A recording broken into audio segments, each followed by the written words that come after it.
I was on the phone with a girlfriend last week who's about 5 months pregnant, and she was asking me all these questions about being a mother and having a baby. And she said, "Do you feel like more of a woman now that you've had a baby?" And I had an immediate visceral response. And the answer to that question was no, no, absolutely not. No.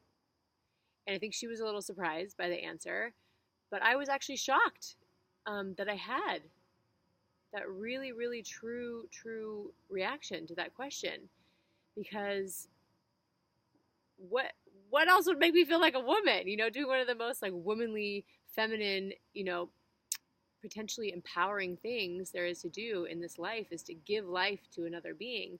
And I was completely devoid of that ownership.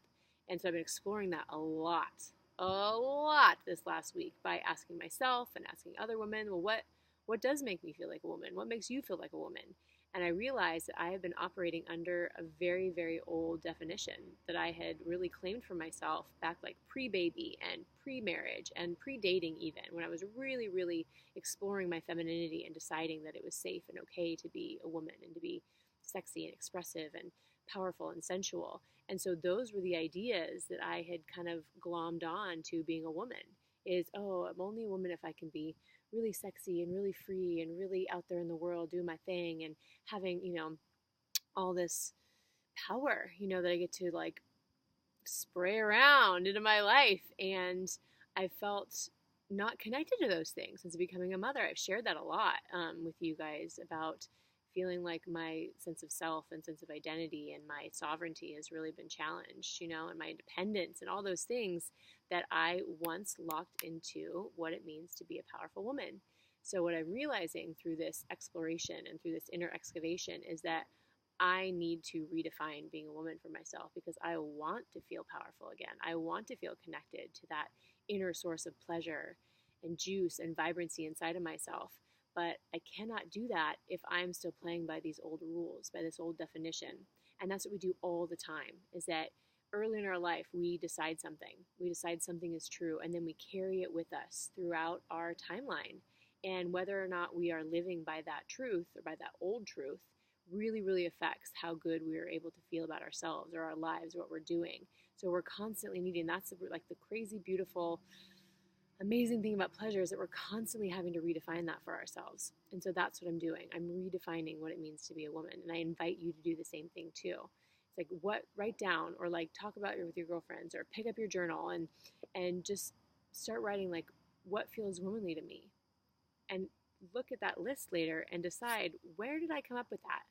Is that mine? Is that my idea? Did I decide this for myself? Did I make this powerful choice and claim this? Because a woman can be anything. A woman can be, oh my gosh.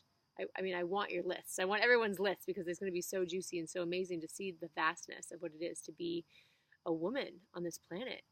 And anyway, going through your list and deciding like, did I choose that for myself? Did someone else influence that? Did I pick that up from the media? Did I pick that up from my culture, from my community, from somewhere else instead of inside of my being? And I just want to encourage all of us to decide and take dominion over what it means for us, because this is our life and this is our womanhood, and we can express it and be it and live it and love it exactly how we want. And I'm really happy to have had that eye-opening experience because I wasn't doing that. I wasn't making a choice for myself. I was playing by some old rules. So let's wake up today, decide what today means for us, decide what being powerful and joyful and connected means for us, and not for someone else.